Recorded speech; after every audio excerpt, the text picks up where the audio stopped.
বিলাসী বাহনেৰে ছাগলী চুৰ কৰিবলৈ আহি ৰাইজৰ ঔকিল খাই ৰঙাঘৰৰ আলহী হ'বলগীয়া হ'ল তিনিজনকৈ গভাইত ছাগলী চুৰ।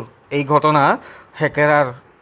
এই উদ্বেগজনক ঘটনাটিৰ সৈতে মই সাংবাদিক পংকজে আপোনাক সকলোকে পুনৰবাৰ মোৰ ইউটিউব চেনেল তথা ফেচবুক পেজ পংকজ লিমকালে আন্তৰিকতাৰে স্বাগতম জনাইছোঁ।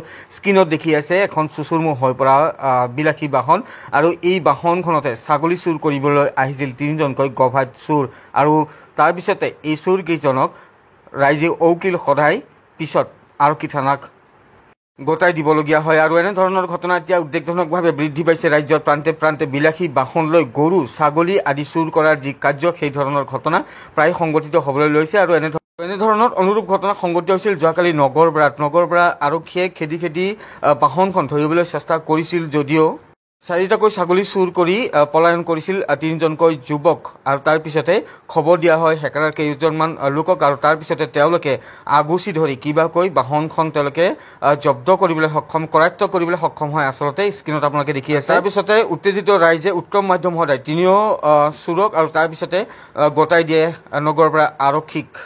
আৰু AS01 FX7432 নম্বৰৰ কিয়া চনেট বাহনখনত ভৰাই আনিছিল চাৰিটাকৈ ছাগলী, আৰু তাৰপিছতে খবৰ দিয়া হৈছিল নগৰপাৰা আৰক্ষীক। নগৰপাৰা আৰক্ষীয়ে বাহনখন ধৰিবলৈ চেষ্টা কৰিছিল যদিও বাহনখন লৈ উধাও হৈছিল তীব্ৰ বেগেৰে চোৰকেইটাই, আৰু তাৰপিছতে খবৰ দিয়া হৈছিল হেকাৰৰ কেইজনমান লোকক। তাৰপিছত তেওঁলোকে বাহনখন হেকাৰত ৰখাবলৈ সক্ষম হয়, আৰু তাৰপিছত তাৰ বাহনখনৰ পৰা উদ্ধাৰ হয় চাৰিটাকৈ ছাগলী। আৰু তাৰপিছৰ এই দৃশ্যাংশ আচলতে উত্তেজিত হৈ পৰে। এনেধৰণৰ গাঁও অঞ্চলসমূহ দেখিবলৈ পোৱা যায় যে সঘনে ছাগলী বা গৰু নোহোৱা হৈ পৰে, আৰু এই ধৰণৰ যি ঘটনা সেয়া প্ৰায় সংঘটিত হ'বলৈ লৈছে। আৰু তাৰপিছতে উত্তেজিত ৰাইজে যিখন বাহনত আচলতে ছাগলী চুৰ কৰি লৈ গৈ আছিল চোৰকেইটাই, সেই বাহনখনৰ বিস্তৰ ক্ষতি সাধন কৰিছে। স্ক্ৰীণত আপোনালোকে দেখি আছে আৰক্ষীৰ লোকো উপস্থিত হয়।